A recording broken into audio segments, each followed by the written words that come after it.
Vamos con la información económica. El peor semestre desde su creación fue el que anotaron los fondos de pensiones más riesgosos, el A y el B, los primeros 6 meses del 2022. Según CIEDES, en este mismo periodo, todos los multifondos registraron resultados negativos, salvo el fondo E.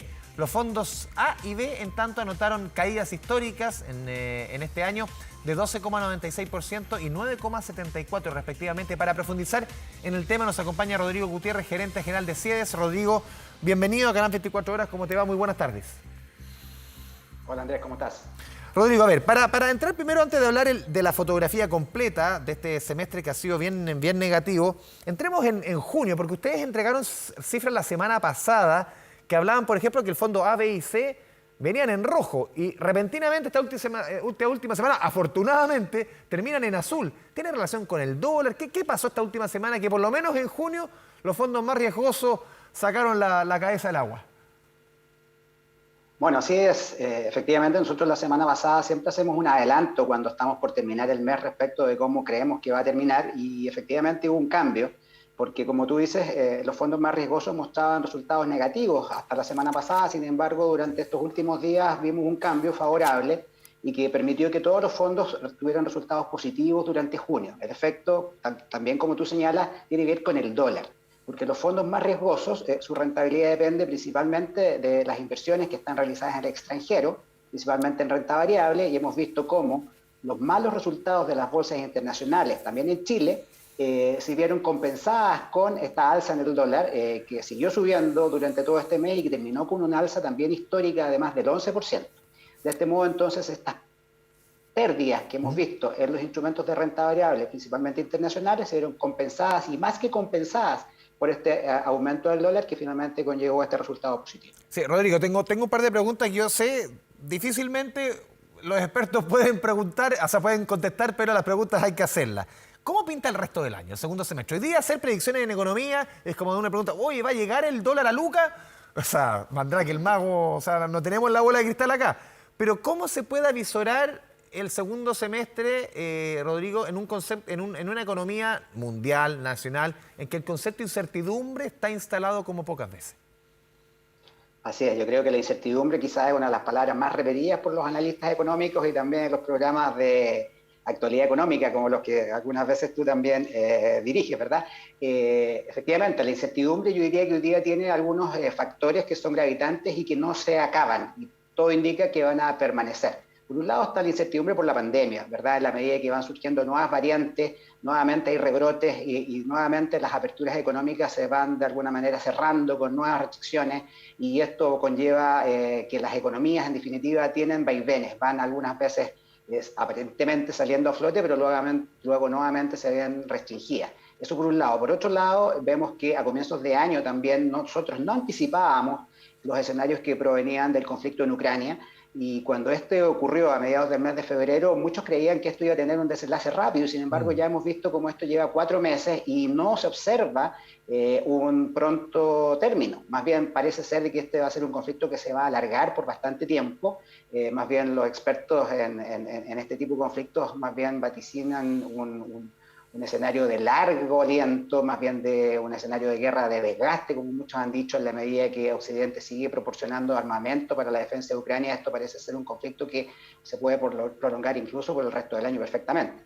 Y todo esto está generando a su vez también distintos efectos en la economía en el mundo. Estamos hablando de un proceso de inflación generalizada. Nosotros estamos sintiendo la inflación en Chile, pero también estamos observando cómo esto es un fenómeno global y al mismo tiempo también de estancamiento, y por lo tanto hay proyecciones y hay amenazas de recesión mundial. Por lo tanto, todos estos elementos son elementos que de alguna manera están golpeando las economías globalmente, nos están golpeando también a nosotros como país inserto en el contexto de la economía mundial, y además también en Chile con nuestro propio factor de incertidumbre que ya hemos visto a propósito del proceso político, el cierre del proceso constitucional, pero que no muestra efectivamente un escenario de mucha certeza, porque hoy día justamente lo que hay es el término de un proceso, ¿verdad?, de creación o de propuesta de esta nueva constitución, pero ya sabemos que tendremos en los próximos 2 meses un proceso intenso de campaña justamente para el plebiscito de salida, cuyo resultado es incierto y que por lo tanto entonces nos sigue agregando nuevos elementos de incertidumbre a la economía.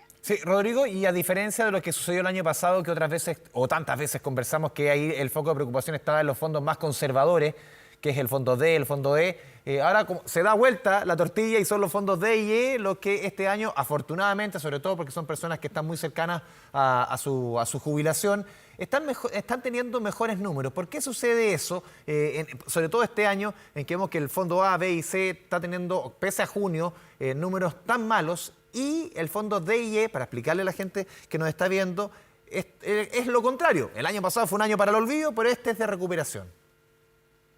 Sí, yo creo que es importante poner las cosas en el contexto evolutivo, como tú señalas, porque si bien la noticia durante los primeros 5 meses de este año es que los fondos más riesgosos han tenido una muy mala partida de año, es importante recordar que durante el año pasado los fondos más riesgosos, el fondo A particularmente, tuvo una ganancia del 12,98%, que es un muy buen resultado. Lo cual se contradice o se contrapone más bien con el muy mal resultado que a su vez tuvo el fondo E. Recordemos que el fondo E acumuló una pérdida a mediados del mes de octubre de un 20%, un resultado histórico absolutamente excepcional y muy negativo, porque finalmente también se compensó en parte con una mejora en los últimos 2 meses del año que lo llevó a una pérdida histórica también del 13%. Entonces, el año pasado, el 2021, recordemos, el fondo A ganó un 13% y el fondo E perdió un 1/3. Lo que estamos viendo este año es que el fondo A tiene una ganancia del 12,96%, tiene una pérdida, y por lo tanto lo que ha perdido es prácticamente lo mismo que ganó el año pasado. ¿Y esto por qué? Básicamente porque lo que habíamos dicho al comienzo, en general hemos visto malos desempeños en los mercados internacionales, hemos visto caídas en las bolsas en el mundo, en Estados Unidos, en Europa, en Asia, en los mercados emergentes, también en Chile, y lo que lo ha salvado de ser peor es justamente esta alza en el tipo de cambio que hemos visto durante junio particularmente, que está llevando al dólar a valores históricos también. Algunos anticipan que esto puede llegar incluso a los 1.000 pesos, y esto es lo que está levantando la rentabilidad de los fondos más riesgosos. Por su parte, los fondos más conservadores, como tú bien señalas, recordamos que tuvo una pérdida también histórica el año pasado y sin embargo ha tenido un buen comienzo de año, que le permite a la fecha, durante el primer semestre, acumular una rentabilidad del 3,93%. Esto viene a recuperar parte de las pérdidas que se obtuvieron durante el año pasado y tienen que ver básicamente con una mejora en las condiciones en términos de los instrumentos de renta fija, que ha permitido valorar esos portafolios, también entendiendo de que los instrumentos de renta fija se están transformando en un activo de refugio, justamente en estos contextos inflacionarios, donde la verdad, en esta incertidumbre, en esta amenaza de inflación, y tampoco buenas proyecciones en términos de que también se está anticipando un escenario cuasi recesivo para el próximo año, la renta fija parece una buena opción que en este caso ha jugado a favor de los fondos conservadores. Sí, Rodrigo, en este escenario, vuelvo con las preguntas difíciles. ¿Cuál es la recomendación? Aquí, porque siempre cuando aquí gente en el canal te pregunta, siempre nos dicen los fondos, sobre todo más riesgosos, tienden a la larga a recuperarse, quizás cambiarse, uno trata de ganar al mercado y generalmente eso no ocurre, pero te dicen, pero siempre tú me recomiendas congelarme, quedarme en el mismo lugar y las pérdidas. ¿Cuál es la recomendación hoy día en aguas tan turbulentas? Bueno, esa es una buena pregunta y efectivamente una pregunta que se repite bastante. Y lo que nosotros podemos señalar es que en general nosotros no hacemos recomendaciones que busquen o que tengan como objetivo ganarle al mercado en el corto plazo. Es decir, estas recomendaciones que buscan cambiarse de un fondo a otro con el propósito de ganarle al mercado o evitar o arrancar de las pérdidas de un mes para otro, es algo que nosotros en general no recomendamos, por lo mismo que tú dijiste hace un rato, que es re difícil adivinar, es re difícil anticipar, y cualquier recomendación en ese sentido pudiese ser muy responsable y no nos parece que es el camino que hay que seguir. Lo que sí nosotros hacemos es recomendarle a las personas primero estar plenamente informados en qué administradora están, en qué fondo están, para desde ahí evaluar si están bien ubicados en el fondo que les corresponde. ¿Cuál es el fondo que les corresponde? Y esta sí puede ser una recomendación, es aquel fondo que se condice con su edad, es decir, las personas que son más jóvenes debieran estar en fondos de mayor riesgo porque sabemos que en el largo plazo obtendrán mayores rentabilidades independientemente de estos vaivenes de corto plazo. Y por otro lado, también pueden jugar en el margen, un poquito más arriba o un poquito más hacia abajo, en función de la tolerancia al riesgo que éstas tengan, es decir, qué tan tolerantes son de poder observar cómo sus ahorros se valorizan o pierden valor en la medida que están siendo objeto de estas fluctuaciones y esta volatilidad que estamos viendo en el mercado, producto de estos tiempos que son excepcionales desde la pandemia, con mucho más fuerza, y en Chile particularmente desde el estallido social del 2019 un poco más atrás. Sí, Rodrigo, a ver, hace un par de semanas se cumplió un año de la vigencia, tú mencionabas el tema de los cambios de fondo, de esta ley que regula las asesorías previsionales. ¿Qué ha pasado tras este año? ¿Cómo ha cambiado el volumen de personas que se cambia de fondo? Recordemos que este es un mercado que no estaba regulado, que había un tremendo negocio detrás y al final detrás de ese tremendo negocio, la misma autoridad lo dijo muchas veces, había gente que lucraba con esto y los mismos resultados de estas recomendaciones no estaban ni de cerca asegurados. ¿Cuál es el resultado al final de un año de esta ley, en vigencia de esta ley, en la práctica para los millones de pensiones, para los millones de contribuyentes al sistema de seguridad social? Sí, tal cual como tú dices, efectivamente hace prácticamente un año que existe esta nueva regulación que hizo o que colocó nuevas restricciones y nuevas exigencias a estos terceros que hacían recomendaciones justamente en la línea de lo que nosotros creemos de que no hay que hacer, que es motivar a las personas a intentar hacer estas ganancias de corto plazo, que sabemos que es re difícil hacerlas.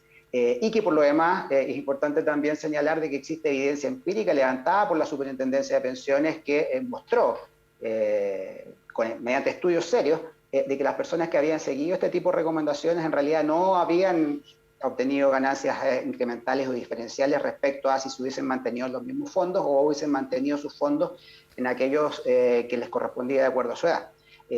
Por lo tanto, lo que nosotros hemos visto es que en la medida de que estas recomendaciones han dejado de realizarse, el número de traspasos también que observamos también fue decreciendo en el tiempo.